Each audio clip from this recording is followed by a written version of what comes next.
마음을 치유하고 관세음보살 연부를 일심으로 실천하는 관음 기도 도량 광명사.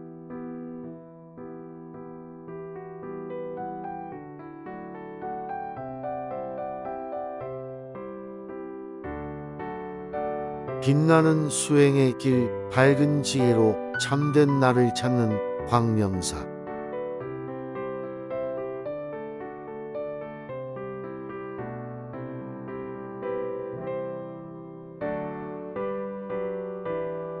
해탈성불에 이르는 수행의 문을 활짝 열었습니다.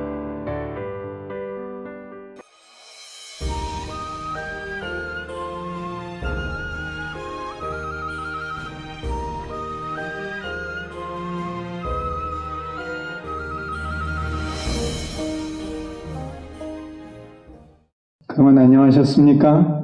네. 부산은 아직까지 좀 푸근하죠? 네.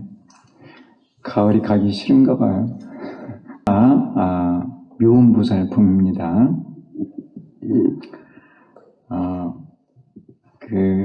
이 묘음보살은 이름이 묘음이에요. 이 음악과 관련이 있죠. 뿐만 아니라 이제 묘음보살품이 여기 법화경에 이렇게 있는 거는 가장 큰 이유는 뭐냐면은 이제 서가모니 부처님뿐만 아니라 다른 부처님도 다 법화경을 가르친다는 거예요.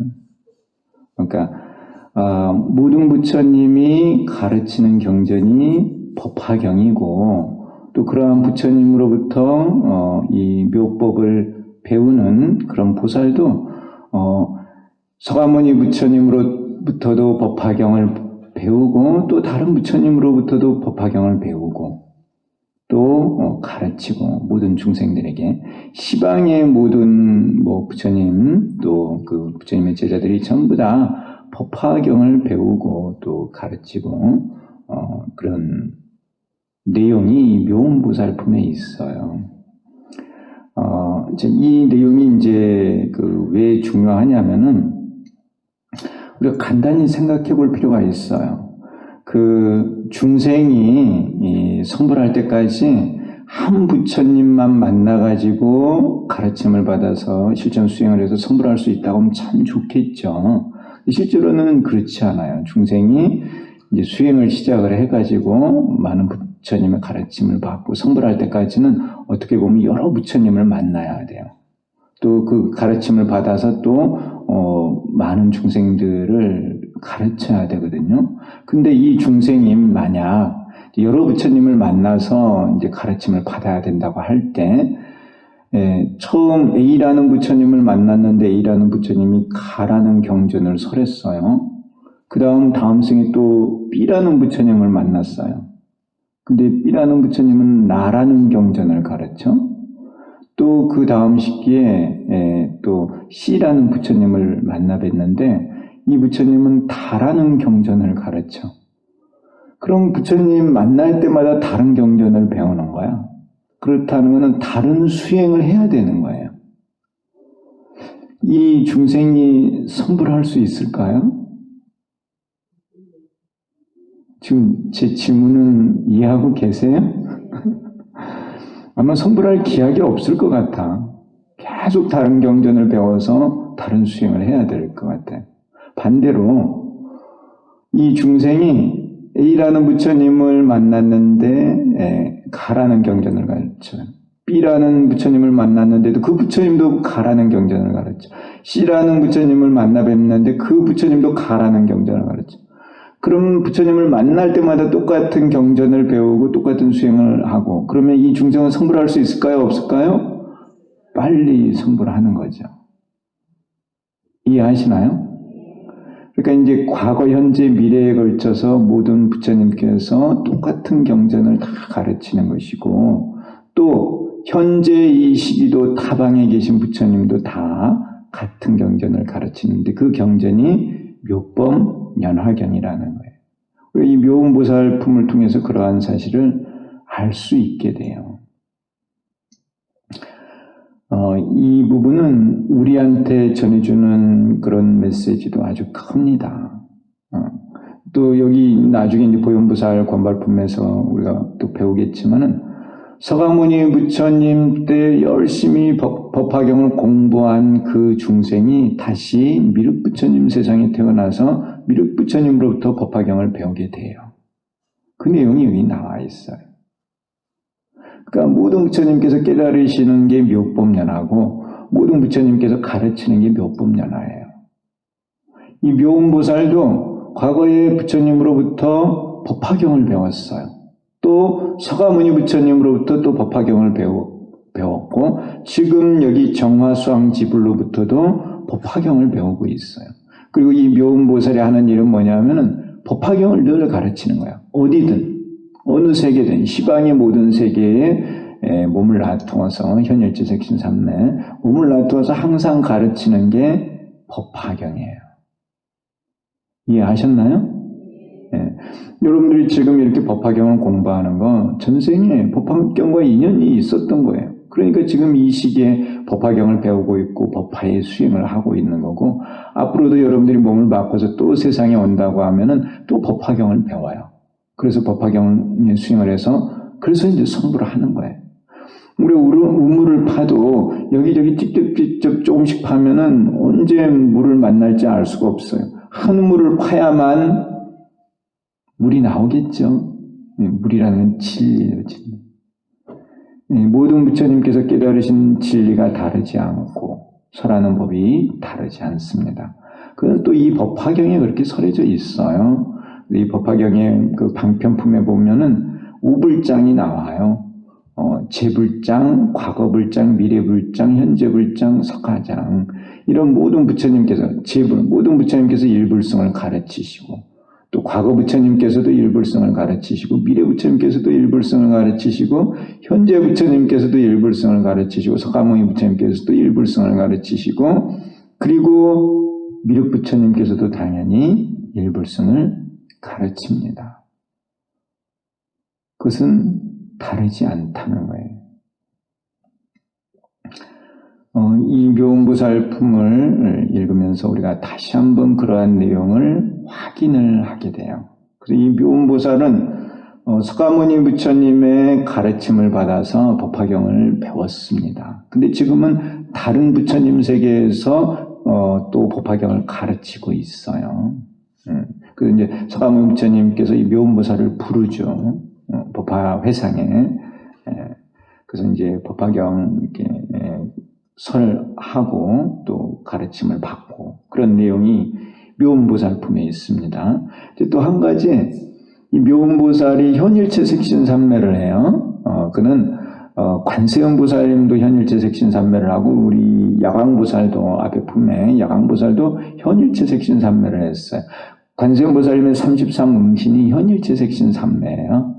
그래서 이렇게 여러 몸을 놔두어서 묘음보살이 이 중생들을 가르쳐서 여러 가지 방편을 써서 가르쳐서 결국은 법화경을 가르치는 거예요. 그게 여기 묘음보살 품에 있고 관세음보살 보문품에는 관세음보살이 이제 그 33응신을 해서 중생을 제도한다는 내용이 나오는데 당연히 관세음보살님도 그런 그 현일체 색신삼매를 통해서 중생들을 이 묘법의 세계로 인도하는 거예요. 이 묘음보살품과 그래서 관세음보살 그 보문품이 연결이 되고 있죠. 이 품에서 묘음보살의 법사행을 설하여 법화경의 유통을 권한다. 그래서 이 묘음보살도 법사예요. 묘법을 지니고 알리는 법사행을 하고 있어요. 정화수왕지불의 정광장엄 세계에 있는 묘음보살이 지금은 이 정화수왕지불 부처님의 이 세계에 있어요. 묘음보살이 서가모니 부처님의 부름을 받고 사바세계로 온다. 정광장엄 세계에 있는데 서가모니 부처님이 부르니까 사바세계로 와요. 이제 서가모니 부처님과 인연이 있는 거예요. 서가모니 부처님의 가르침을 받은 적이 있었던 거예요. 그러니까 부처님께서 부르니까 그 부름에 응해서 사바세계로 옵니다. 묘음보살은 울레웅 왕불께 12,000년 동안 10만 가지 기약으로 공양을 올렸습니다. 과거에 묘음보살이 수행을 할 때 이 울레웅 왕불에게 많은 기약을 공양을 올렸던 거예요. 그 인연으로 묘음보살이 되는 거예요. 또한 84,000의 칠보로 된 바루를 바쳤다. 기약과 바루를 바쳤죠. 이러한 과보로 현재 정화수왕지불의 세계에 태어났으며 그가 지나는 곳마다 칠보의 연화가 비 오듯 내리고 백천의 천악이 자연히 울린다. 이렇게 이 묘음보살이 지나갈 때마다 음악이 자연히 울려요. 자연히 울립니다. 그는 여러 가지 몸을 나타내어 곳곳에서 여러 중생들을 위하여 법화경을 설한다는 거예요. 이 묘음보살이 과거에 이제 부처님께 기약 공양을 올리고 바루 공양을 올리고 해서 배웠던 게 묘법이에요. 또 지금 뭐 정화수왕질불로부터 배우는 게 또 묘법이고, 또 그 묘음보살이 중생들 교화를 할 때 가르치는 건 역시 묘법이에요. 그래서 법화경을 설한다. 그러니까 이 묘음보살뿐만 아니라 관세음보살님도 야광보살님도 다 법화경을 설합니다. 이러한 묘음보살이 현 일체 색신삼매를 갖추어 사바세계에서도 법화경을 설하고 있으므로 묘은보살품이라고 하였습니다. 그러니까 이 다른 부처님 세계에 있으면서도 이 사바세계에 와서 법화경을 가르치는 거예요. 관세음보살님도 아미타 부처님의 극락세계에 계신다는 거예요. 극락에 사성이 있는데 거기 계시는 거야. 근데 우리가 부르면은 또 오는 거예요. 언제든지. 관세음보살님께서도 가르치는 게 묘법을 가르치시거든요.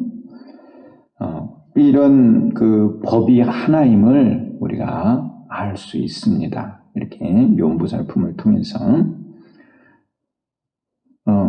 형식은 여러분들이 참고로 보시고, 이제 과문도 참고로 보시면 될 것 같습니다. 우리는 이제 내용을 보도록 하죠.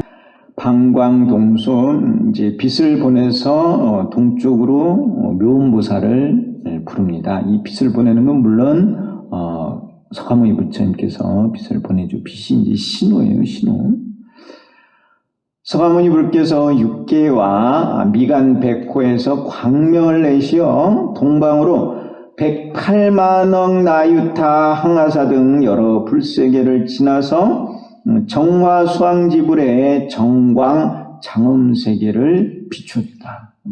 많은 세계를, 많은 부처님의 세계를 지나서 이 정광 장엄세계를 비추는 거예요. 이곳에 묘음보살이 있었는데 그는 오랫동안 덕본을 심고 또한 무량한 100천만억의 여러 부처님께 공양을 올려서 매우 깊은 지혜와 여러 삼매를 성취하였다는 거예요. 많은 부처님께 공양을 올리고 지혜와 삼매를 성취하였어요. 근데 이렇게 많은 부처님께 공양을 올린 다음에 묘법을 배운 거예요. 서가모니 불의 광명이 그의 몸을 비추었다. 이때 그는 정화수왕지 불께 사바세계에 다녀오겠다는 말씀을 드렸습니다. 이 서가모니 부처님 계실 때 이 타방에 정화수왕지불이 계셨고 그 부처님 있는 곳에 이 묘음보살이 있고 이 묘음보살이 이제 정화수왕지불께 제가 사바세계에 서가모니 부처님께 공양을 올리고 법화경을 듣고 오겠습니다. 이렇게 되는 거예요. 정화수왕지불께서 묘음보살에게 다음과 같이 훈계를 하셨습니다. 가르침을 준 거예요. 가르침을.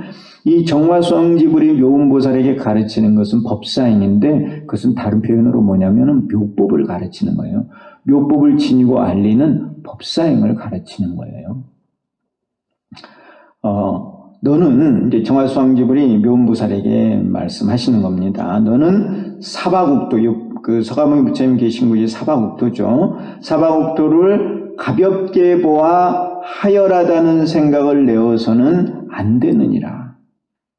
선남자야, 그 사바세계는 높고 낮음이 있어 평탄하지 않으며 흙과 돌 그리고 여러 산에 더럽고 나쁜 것이 충만하며 부처님의 몸은 천하고 작으며 여러 보살들도 그 모양이 또한 작으니라. 이렇게 이제 정화수왕지불의 이런 부처님 세계에 있는 이런 것은 청정하고 몸도 크고 그러는데 사바세계는 이렇게 작고 또 이렇게 더러운 게 많다는 거예요. 그렇지만 너의 몸은 4만 2천 유순이고 나의 몸은 680만 유순이니라. 이렇게 몸이 커요. 상상을 초월해요.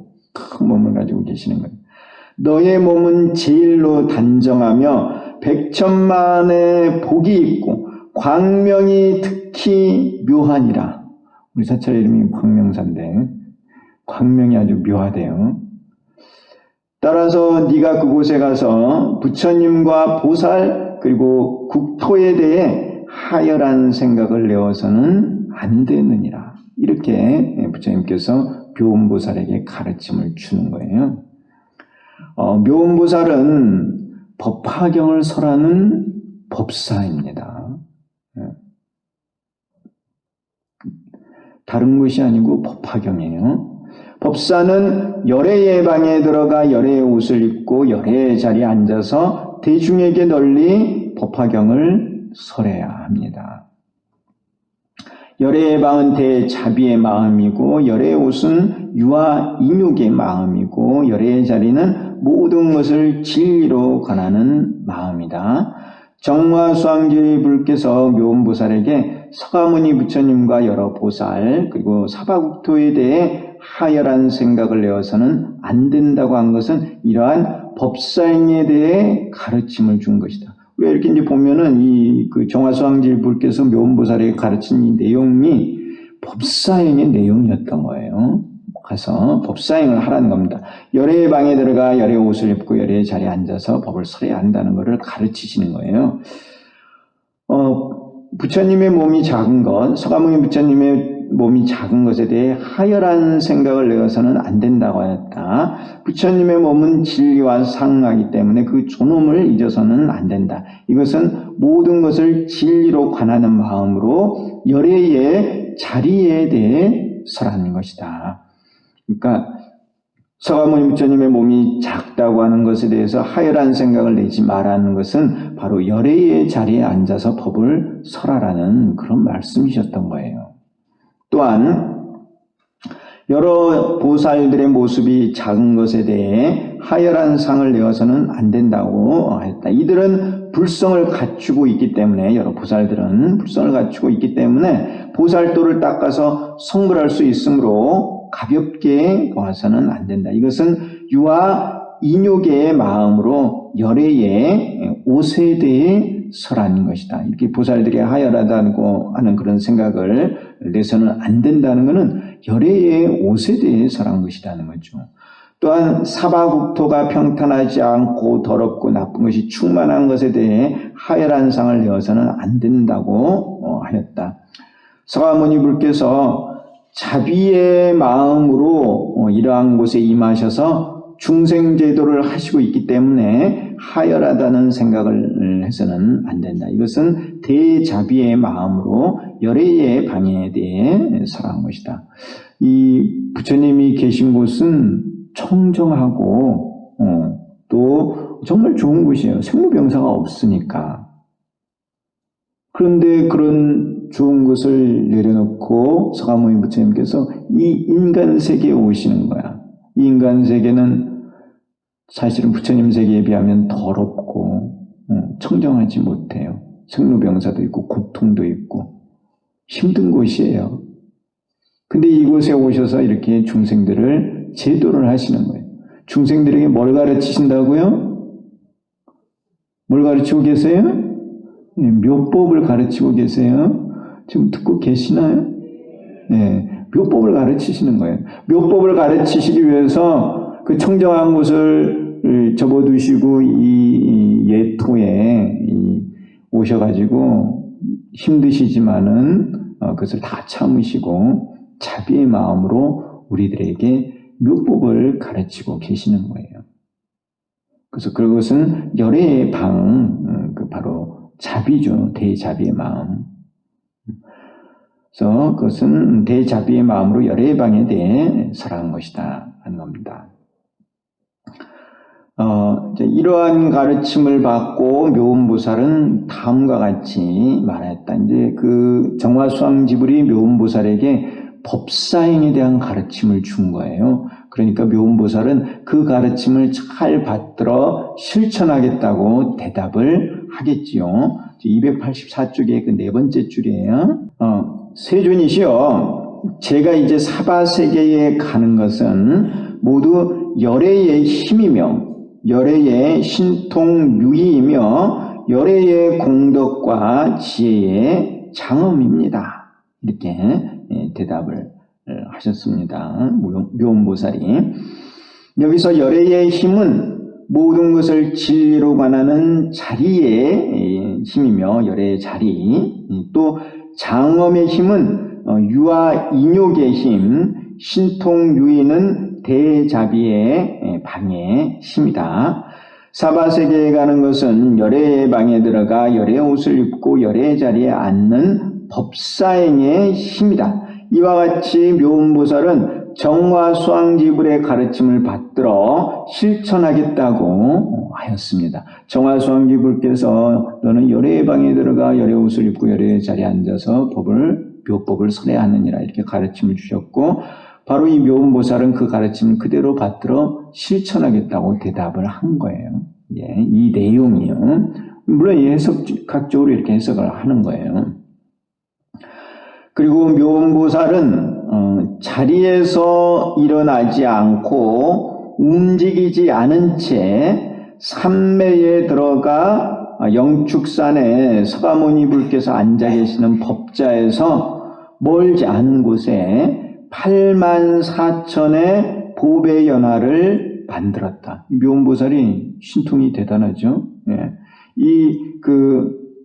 정화수왕지불 그 부처님 세계에 있으면서 움직이지 않은 채 삼매에서 영축산에, 그 먼 거리에 있는 영축산에 그 서가모니 불께서 앉아 계시는 곳에 보배 연화를 무려 84,000개를 만들어요.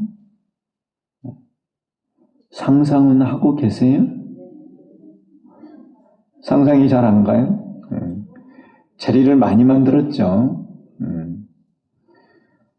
이러한 연화를 보고 문수보살이 서가모니 불께 여쭈었습니다. 갑자기 이제 연화의 자리가 만들어지니까 문수보살이 보고 부처님께 이게 이제 무슨 일인가 하고 여쭌 거예요.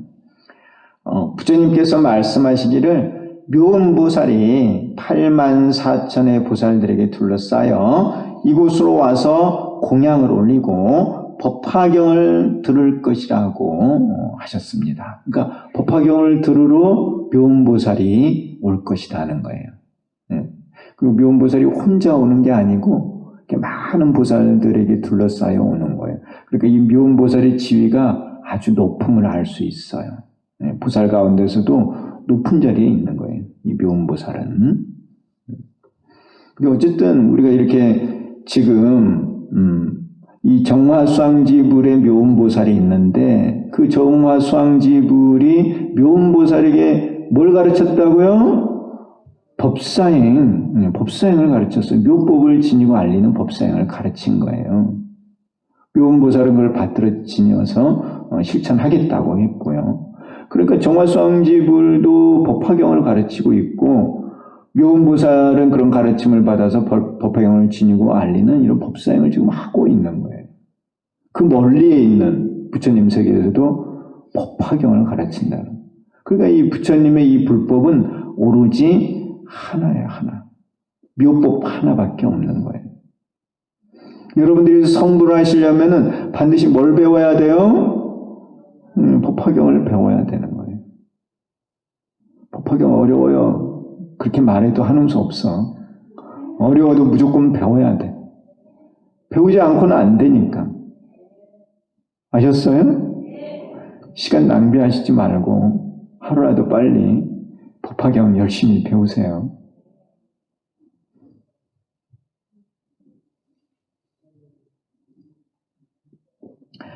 이런 법화경의 이런 내용을 우리가 알고 이렇게 배운다는 게 얼마나 참 좋은 일이에요.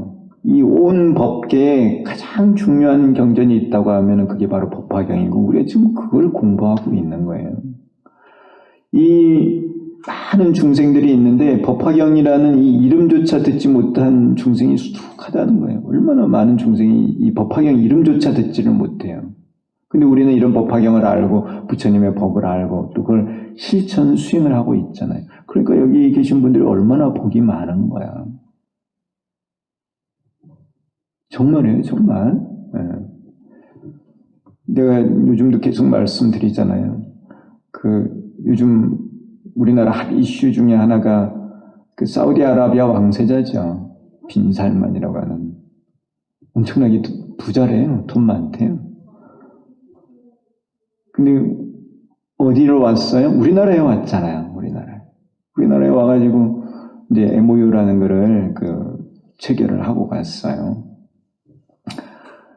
우리나라하고 이제 우리나라의 기술을 이제 수입을 해서 거기에 네옴시티라고 하는 큰 걸 만들겠다는 거죠. 근데 다른 나라도 아닌 우리나라야. 우리나라는 또 이를 통해서 기술을 전수하고 또 기술 개발을 더 할 수 있고 또 많은 돈을 벌어들이고 할 수 있겠죠. 우리나라는 갈수록 뜨고 있는 거야. 얼마나 우리나라가 이제 많이 발전하겠어요. 이러한 계기를 통해서. 우리나라는 끊임없이 이렇게 발전할 거거든요. 그런 과정이 있어요. 그러니까 그런 좋은 나라에 우리는 태어난 거예요. 그 복이 참 많은 거지. 또 이 좋은 나라에 태어나가지고 다른 법도 아닌 우리는 부처님 법과 인연이 된 거예요. 그 부처님 법 가운데서도 이 정말 가장 핵심인 이 묘법, 우리는 묘법을 배우고 실천 수행을 하고 있는 거예요. 그러니까 기쁘지 않으세요?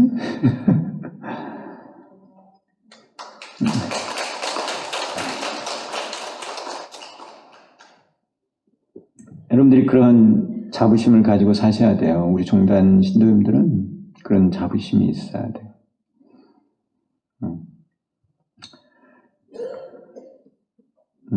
진짜 좋은 법을 우리가 배우고 있는 거예요. 근데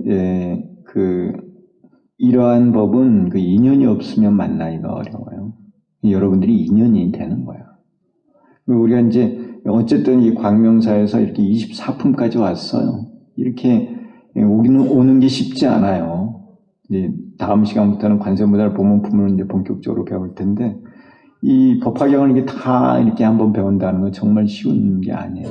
우리가 어쨌든 꾸준하게 이렇게 정진을 하면서, 열애의 방에 들어가 열애의 옷을 입고, 열애의 자리에 앉아 우리가 지금 이렇게 법화경을 설하고 또 배우고 그러고 있는 겁니다. 자, 복명설에 이제 명령을 받들어서 이제 서쪽으로 오는 거네요. 묘음보살이 정화수왕지불의 정광장엄세계에서 사라져 84,000의 보살들과 함께 오는데 지나는 국토마다 6가지로 진동하고 칠보연화에 꽃비가 내리며 백천의 천악이 자연이 울렸다. 얼마나 장엄해요. 이렇게 보살이 등장할 때는 이렇게 장엄한 모습으로 등장을 하는 거예요. 그는 면모가 단정하고 몸은 진금색으로 영축산에 이르러 칠보대에서 내려와서 서가모니 불께 영락을 바친 후 문안을 하였다는 겁니다. 그래서 이제 부처님께 공양을 올리고 문안을 한 거죠. 이제 그 전부터 이제 서가모니 부처님의 가르침을 받았던 거예요. 물론 묘법연화의 가르침을 받은 거죠. 그래서 이렇게 부처님께 공양을 올리는 겁니다. 시방 홍경, 묘음보살이 하는 일이 시방에서 법화경을 가르치는 일을 해요. 이때 화덕보살이 묘음보살의 선근과 공덕 그리고 실력에 대해 서가모니 부처님께 여쭈었습니다. 묘음보살에 대해서 물은 거예요. 여쭌 거예요. 부처님께. 부처님께서 선근과 공덕에 대해 다음과 같이 대답하셨습니다. 과거 울레음왕불께, 이제 울레음은 이제 소리와 관계된 부처님이시죠. 왕분께 1만 2천 년 동안 10만 가지 이 기약으로 공양을 올렸고, 진짜 많은 그런 그 기약, 그런 기약의 공양을 올렸어요. 누가요?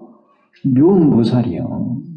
이 보살이 부처님께 이렇게 많은 기약의 공양을 올린 거예요. 음악의 공양을 올린 거죠. 8만 4천의 칠보로 된 바루를 바쳤다.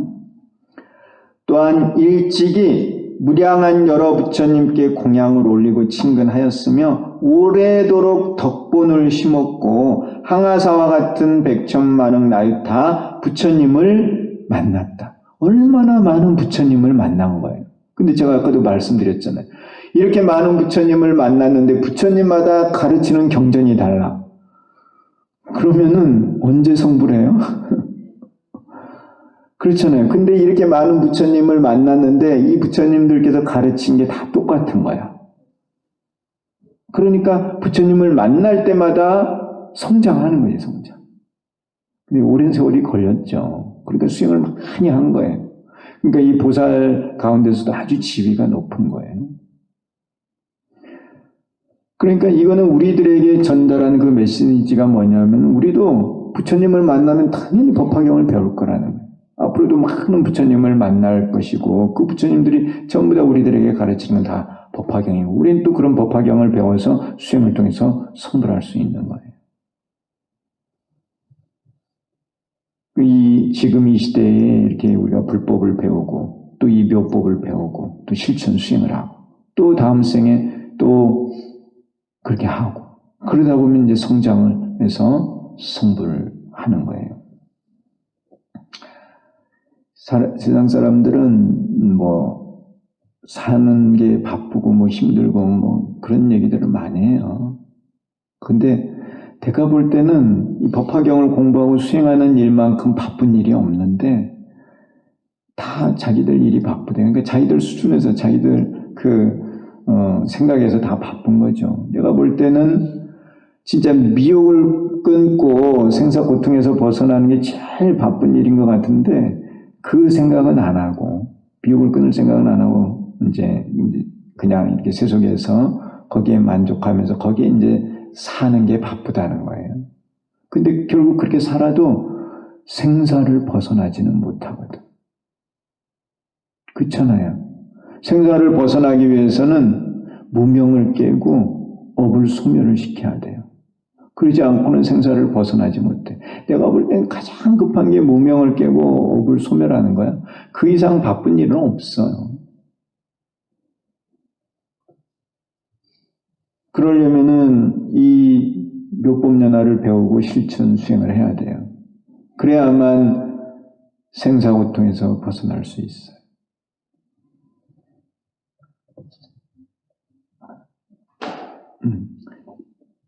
자, 이러한 과보로 현재 정화수왕지불의 세계에 태어나서 다음과 같은 실력을 갖추었다. 이제 선근과 이제 공덕에 대해서 전께서 말씀하셨고 실력에 대해서 이렇게 설명을 하신 거예요. 이 실력이 이 몸을 여러 가지로 나타내는 거예요. 이 내용이 이제 관세음보살의 그 응신하고도 연관이 돼요.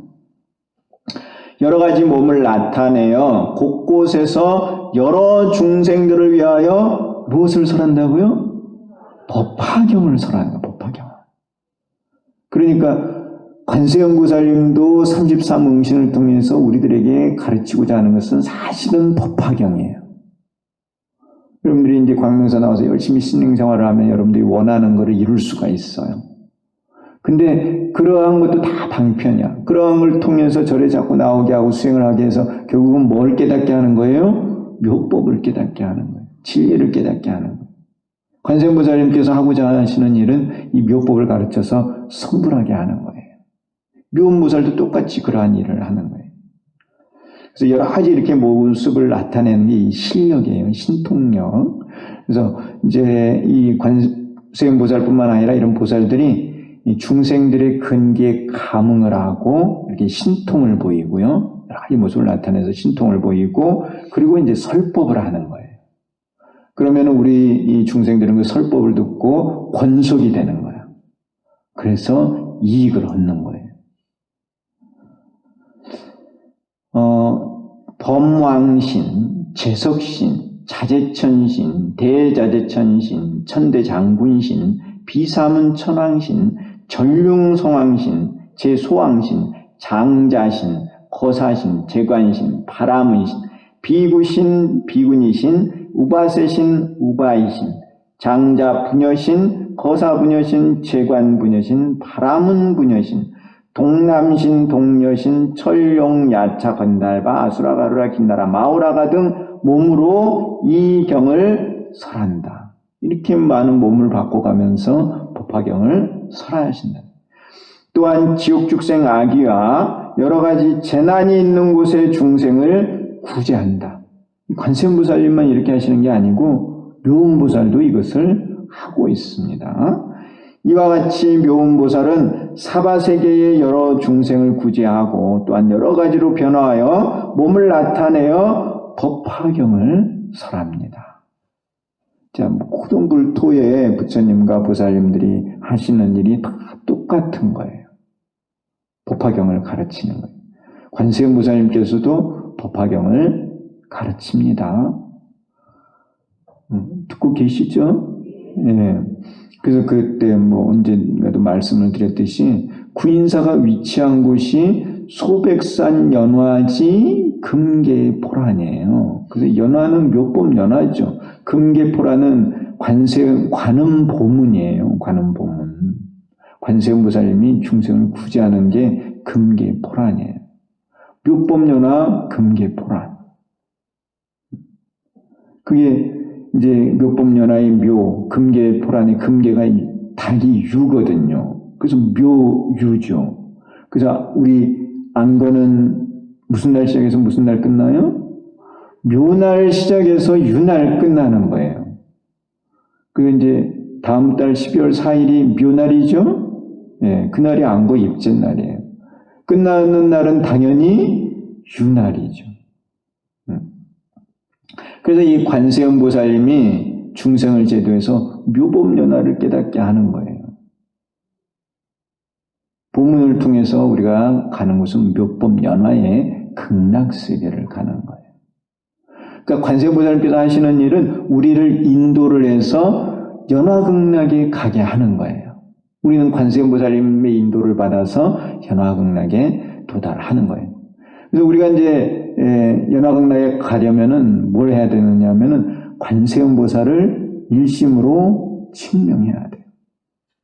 관세음보살을 부르면은 관세음보살님께서 우리들의 소리를 들으시고 근기에 따라 우리를 안내를 하세요. 인도를 하셔요. 그러면 우리는 그 인도를 받아서 언젠가는 연화극락에 도달하는 거예요. 묘음보살도 이렇게 중생들을 제도해서 묘법을 가르치는 거예요. 그래서 묘법을 깨달아 성불하게 하는 거예요. 이렇게 많은 몸을 낮추시고 여러 가지 일을 하셔서 오로지 묘법을 가르치는 거예요. 사바세계뿐만 아니라 시방의 항아사세계에서 이와 같이 하고 있다. 묘음보살이 이렇게 능력이 대단해요. 여러 세계에서 이렇게 법화경을 가르치고 있습니다. 여러 가지 모습으로 응신을 해서요. 성문의 모습으로 응하여 제도할 이에게는 성문의 모습을 나타내어 설법을 하고 또 벽지불의 모습으로 응하여 제도할 이에게는 벽지불의 모습을 나타내어 설법을 하고 또 보살의 모습으로 응하여 제도할 이에게는 보살의 모습을 나타내어 설법을 하고 부처님의 모습으로 응하여 제도할 이에게는 부처님의 모습을 나타내어 설법을 한다. 이게 이제 사실은 십법계와 관계가 있어요. 또한 이 성문이나 벽집을 모습으로 나타내서 그 설하는 법은 공이에요, 공. 그리고 보살의 모습을 나타내서 설하는 것은 가의 진리를 설해요. 그리고 부처님 모습으로 응하여 제도할 이에게는 중도를 설합니다. 그러니까 공가 중의 진리를 설하는 거예요. 이 이제 보살의 그 모습으로 응하여 제도할 얘기는 보살의 모습을 나타내야 이제 설법을 한다고 했는데요. 관세음보살 그 본문품에서 그 33응신 가운데 보살의 모습은 빠져 있어요. 그렇지만 당연히 관세음보살님도 보살의 모습을 나타냅니다. 묘음보살에는 묘음보살 품에는 이 그 보살의 모습이 이렇게 명시가 돼 있어요. 근데 관세음보살 본문 품에는 이 보살의 모습은 생략이 돼 있어요. 그렇지만은 당연히 관세음보살님도 보살의 모습을 나타낼 수 있어요. 이와 같이 여러 가지로 응할 바에 따라 모습을 나타내요. 설법을 하고 이제 감응을 해서 이렇게 여러 가지 모습으로 신통으로 모습을 나타내고 그 다음에 설법을 하는 거예요. 또한 멸도로 응하여 제도할 얘기는 멸도를 드러낸다. 묘음보살은 이러한 현 일체 색신 삼매를 성취하였다는 겁니다. 이게 이제 이러한 몸은 묘법을 깨달아서 얻은 거예요. 삼재원님이 실상 진리를 깨달아서 이런 현일체 색신 삼매를 성취하였던 것입니다. 이 그 야광보살도 이 현일체 색신 삼매를 얻었죠. 묘음보살도 얻었고 관세음보살님도 당연히 이 현일체 색신 삼매를 얻었어요. 그래서 법화경을 공부를 해서 얻게 되는 이 삼매가 현일체 색신 삼매예요. 현은 나타낸다는 거고 일체색신은 모든 몸이에요. 모든 몸을 다 나타낼 수 있어요. 이런 중생의 모습뿐만 아니라 뭐 사물의 모습이건 어떤 모습이건 사실은 다 나타낼 수 있어요. 여기 이제 중생의 모습으로만 이렇게 설명이 되어 있는데 이 중생의 모습으로 이제 설명을 하는 이유는 이런 모습을 가지고 이제 설법을 하기 때문에 그래서 이제 이런 중생의 모습으로 나타난다고 설명을 하고 있습니다. 근데 돌의 모습이 될 수도 있고 뭐든 다 신통으로 가능해요. 어떤 모습이든 다 나타날 수 있어요. 이 삼매에서 무량한 중생에게 이익을 줍니다. 여러분들도 법화경을 공부를 하고 수행을 하면은 이런 현일체 색신 삼매를 얻어서요. 동시에 무량한 곳에 몸을 놔둬서 설법을 할 수 있어요. 그런 거 안 하고 싶으세요?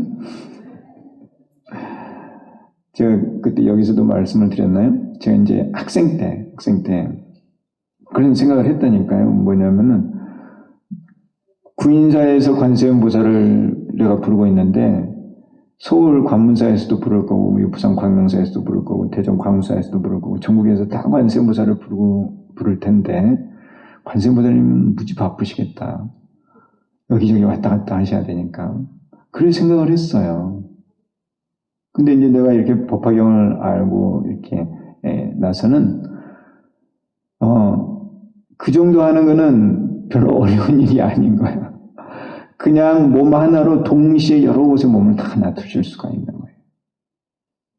뭘 공부하면요? 묘법 연화를 공부를 하면. 그게 바로 이 현일체 색신 삼매. 참 불가사의하죠. 근데 우리 중생들은 분별을 가지고 자기 근기에 맞게 이해를 하는 거예요. 근데 부처님 불법의 세계는 이러한 세계. 그러니까 묘법이에요. 묘라는 게 괜히 묘가 아니에요. 이 법을 얻게 되면은 할 수 있어요. 야광보살, 묘음보살, 관세음보살 다 하시잖아요. 여러분들도 할 수 있어요. 그래서 많은 중생을 동시에 제도를 하는 거예요. 그러니까 공덕이 얼마나 많아. 그 공덕의 힘에 의해서 또 미혹을 깨고 무명을 더 깨고 해서 선불을 하는 거예요. 여러분들도 빨리 이렇게 공부해서 이 자리에 올라가셔야 돼요. 그래서 많은 중생을 제도하셔야 돼요. 아셨죠? 예.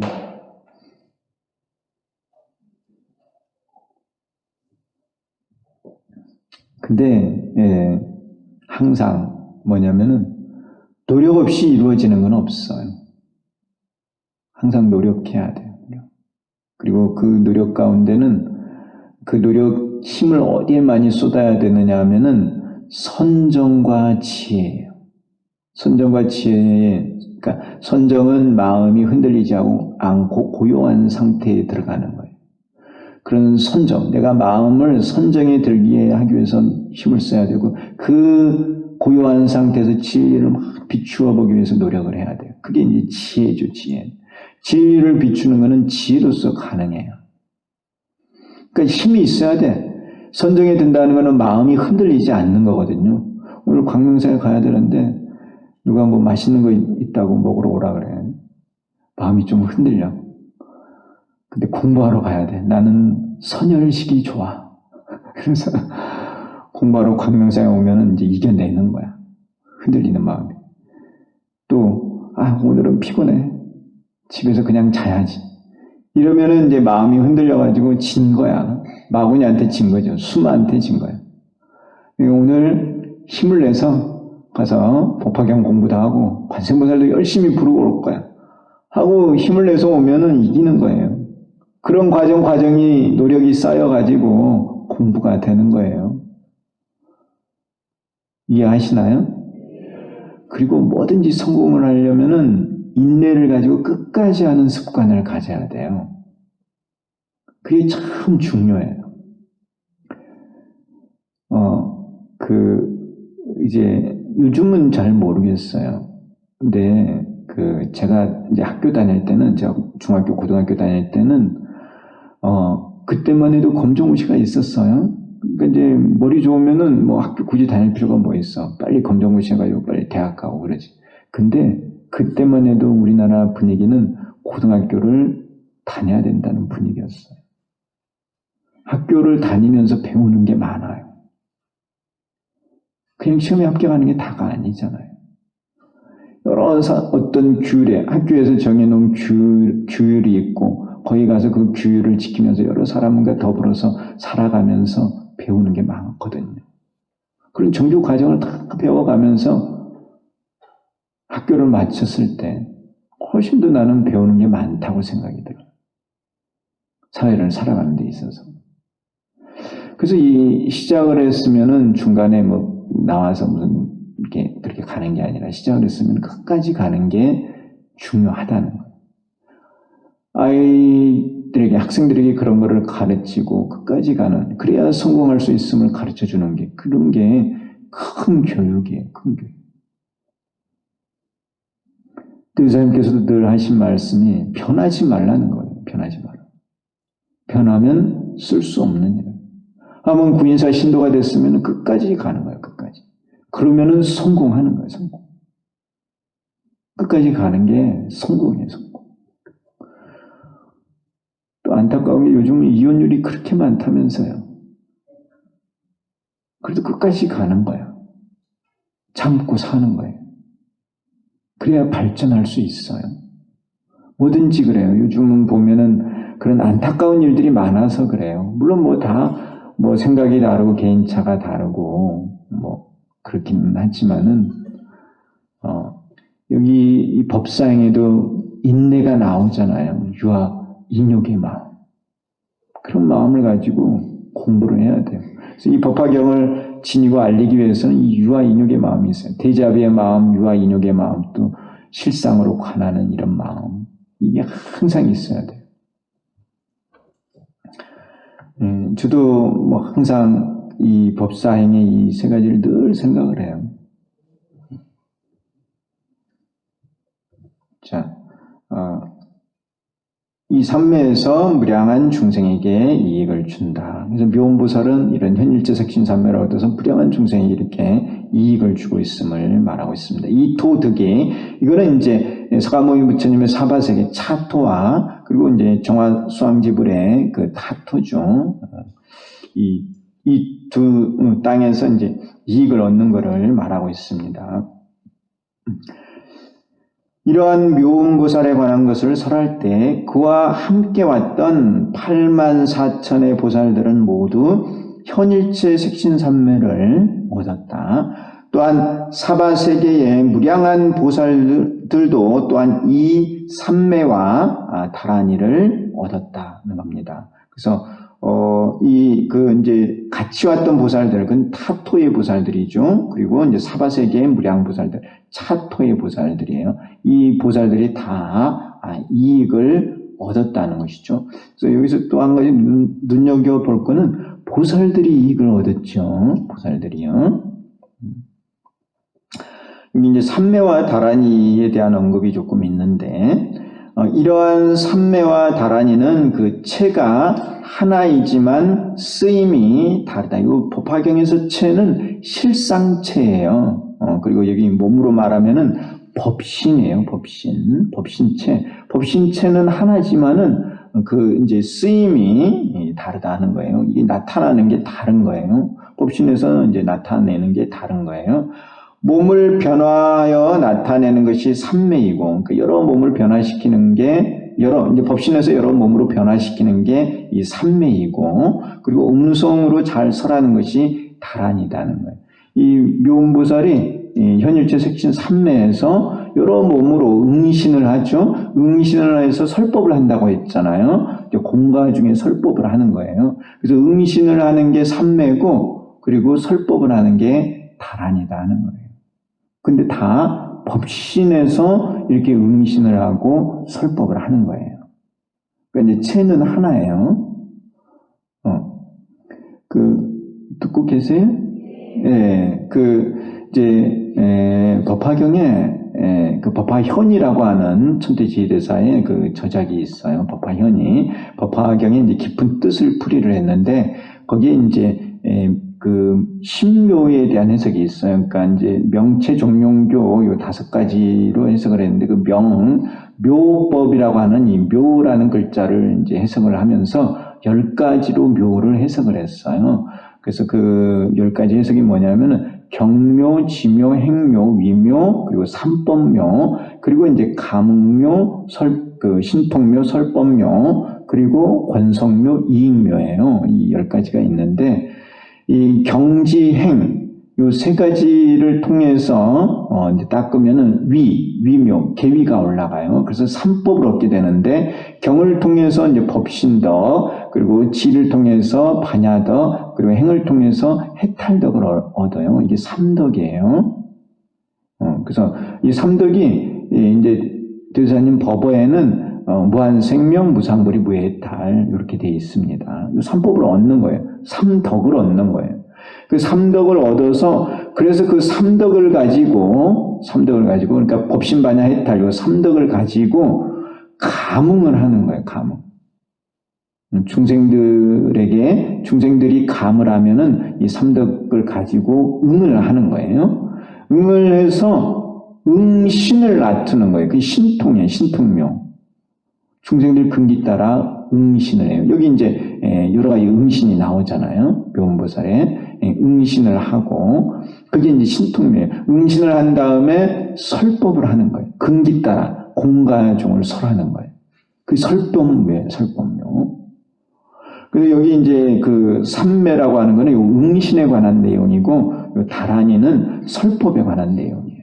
이 삼매와 다란이를 얻었다고 하는데, 그리고 이제 그러한 설법을 들으면은 중생들이 권속이 되는 거예요, 권속. 그 법을 이제 지니고 열심히 배우고 실천하는 권속이 되는 거예요. 그리고 이제 배우고 실천을 하게 되면은 그 중생이 이익을 얻게 돼요. 그 이익이 뭐냐면은 또 삼덕이에요. 법신반야 해탈. 이 이익을 얻게 되는 거예요. 그래서 이 신묘 가운데 앞에 5가지는 내가 무상불이 무해탈 무한생명의 삼덕을 얻는 것이고, 뒤에 5가지는 그 무한생명, 그 법신을 가지고 중생을 교화해서 중생들이 이 삼법을 얻게 만드는 거예요. 그래서 앞에 5가지는 상구의 의미가 있고, 뒤에 5가지는 하화의 의미가 있어요. 상구, 하화죠. 그래서 보살이에요, 보살. 묘음, 보살. 상구보리, 하화 중생. 이제 교리적으로 여러분들이 좀 이해를 하셔야 돼요. 그래서 요 상구보리, 하화 중생을 의미하는 게 우리 종교에서는 금강제예요, 금강제. 금강제를 그래서 상하로 세우는 거예요. 상구보리, 하화 중생. 그래서 삼재 원용, 이게 실상이죠, 실상. 묘법이에요. 그 묘법을 내 스스로 구하면서, 위로는 보리를 구하면서 아래로는 중생을 가르쳐서 이 삼법을 얻게 하는 거예요. 자, 묘음보살도 이렇게 상구보리 하와 중생을 하지만은 관세음 보살도 보살이기 때문에 상구보리 하와 중생을 해요. 그래서 아까도 잠깐 말씀드렸던 금계포란이 이 알 속에 있는 병아리를 부활을 시키는 그런 곳이잖아요. 그래서 알 속에 이 병아리는 중생이라고 말씀을 드렸어요. 이 병아리가 알 속에서 껍질을 쪼아요. 껍질을 쪼는데 아래에서 위로 쫀다 그랬죠? 왜냐하면 밑으로 쪼으면 어미닭이 소리 듣기 힘들어요. 아래 위에서 이렇게 동시에 쪼아야 돼. 병아리는 아래에서 위로 쪼고 어미닭은 위에서 아래로 쪼아야 이게 아래 위로 탁 부딪히면서 껍질이 깨지잖아요. 근데 병아리가 반대로 땅을 쪼아봐요. 그럼 안 되잖아요. 그렇죠? 그래 위로 쪼는 거예요. 위로. 그게 상구보리야. 병아리가 위로 껍질을 쪼아요. 어미닭이 위에서 아래로 탁 쪼는 거죠. 바로 하화 중생이에요.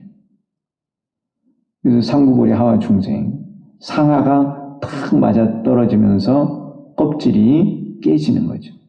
그 껍질이 깨지는 게 깨달음이야, 깨달음. 깨닫는다, 깬다. 껍질을 깬다. 껍질을 깨야 뭘 봐요? 광명을 본다 그랬잖아요, 광명. 우리 사찰 이름이 광명사잖아요, 광명사. 광명을 보는 거예요. 여러분, 광명을 보고 계세요? 이럴 때 뭐라고 대답한다고요? 예라고 대답을 하셔야죠. 그런 어쨌든 그 관세음보살의 그 중생 교화가 있는 곳이 금계포란이에요. 관세음보살님께서 하와 중생을 하는 거죠. 우리는 이제 상고보리를 하고 어쨌든 이 모든 보살들이 다 상구 하와를 해요. 그래서 여기 이제 삼매와 다란이에 대한 설명이 있어서 이걸 제가 신묘하고 연결을 시켜서 여러분들께 잠깐 말씀을 드렸습니다. 그래서 이 법화경을 공부를 하면은 이런 능력을 가지게 돼요.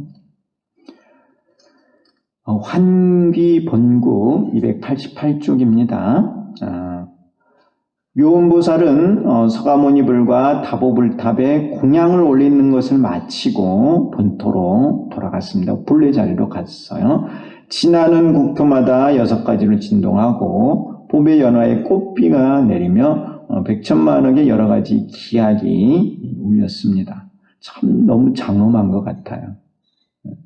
정화수왕지불의 처소에 가서 부처님께 84,000의 보살들이 현일체 색신삼매를 얻었음을 말씀드렸다는 거예요. 그래서 이 보살들을 데리고 가서 묘음보살이 가르친 거죠. 그래서 이 보살들이 이런 삼매를 얻었다는 겁니다.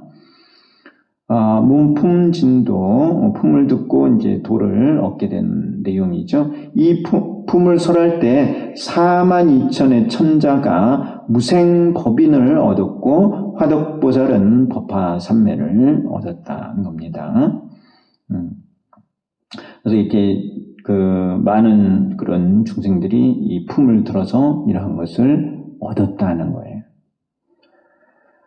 대입니다. 이제 서가모니 불께서 육계와 미간 백호에서 광명을 내시어 정화 수왕지불의 정광 장엄색에 있는 묘음보살을 불렀습니다. 다시 말씀드리지만은 이 묘음보살은 묘법을 지니고 알리는 법사예요.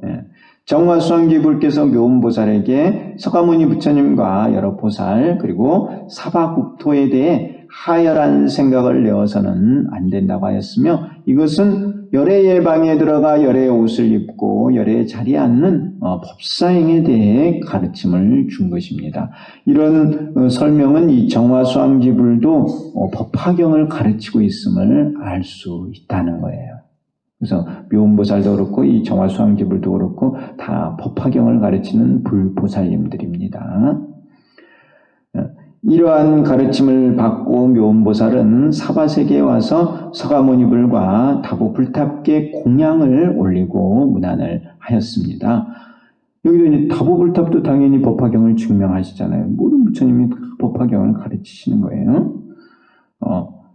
서가모니 불께서 묘음보살은 과거에 무량한 부처님께 공양을 올리고 덕번을 심었으며 현재 현일체 색신 삼매, 이거는 법화경을 수행을 해서 얻게 되는 게 현일체 색신 삼매예요.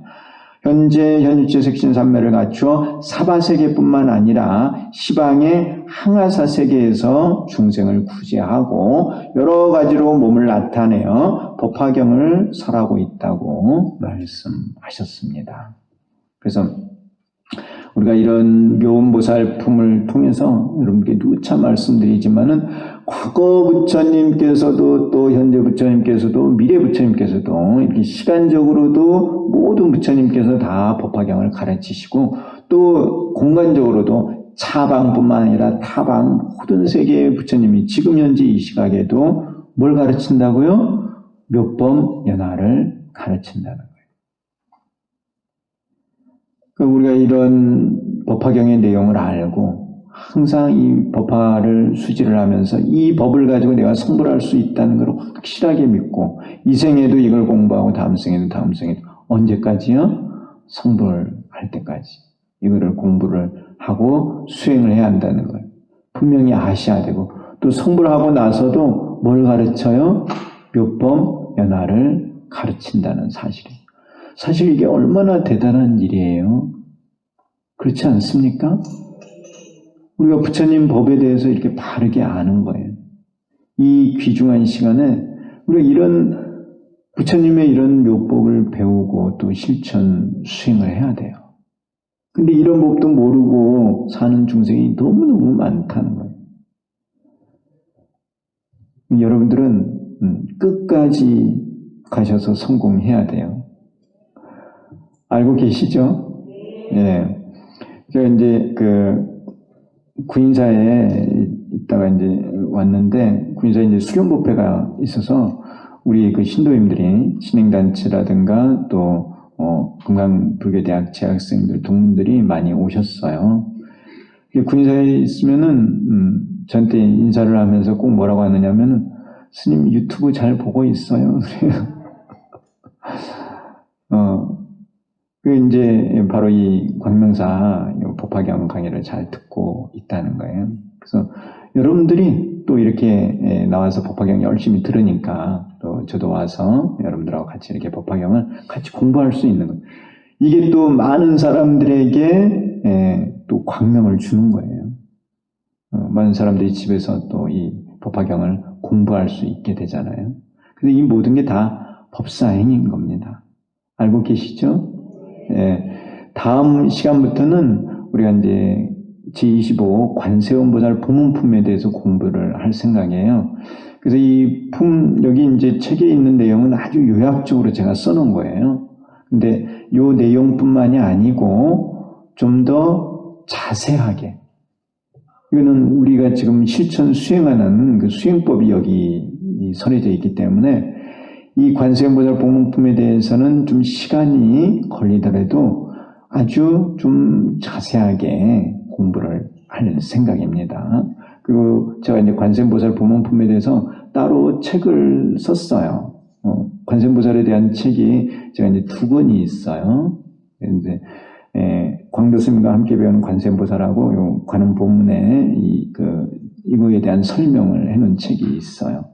그래서 그 책을 가지고 관세음보살 보문품에 대한 그 책을 가지고 좀 시간이 걸리더라도 공부를 할 생각입니다.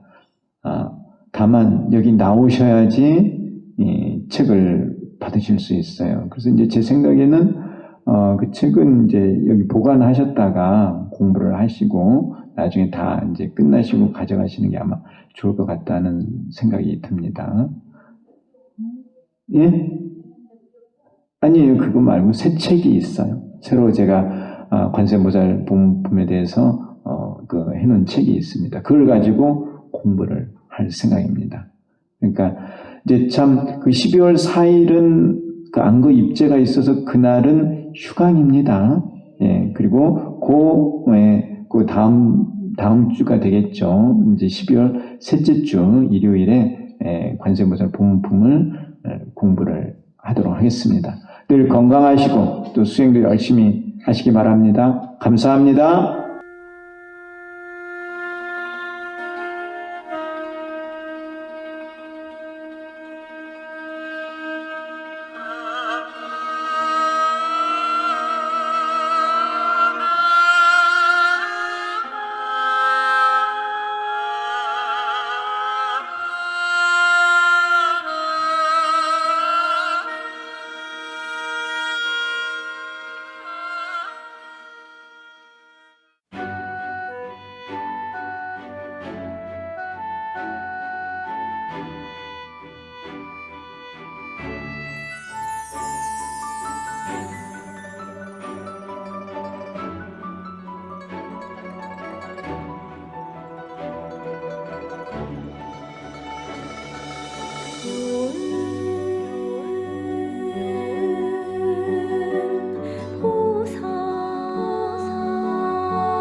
할만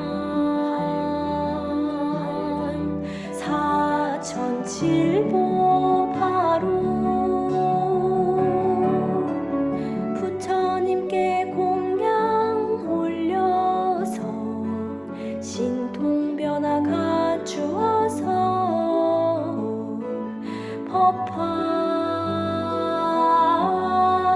법화경설하시네.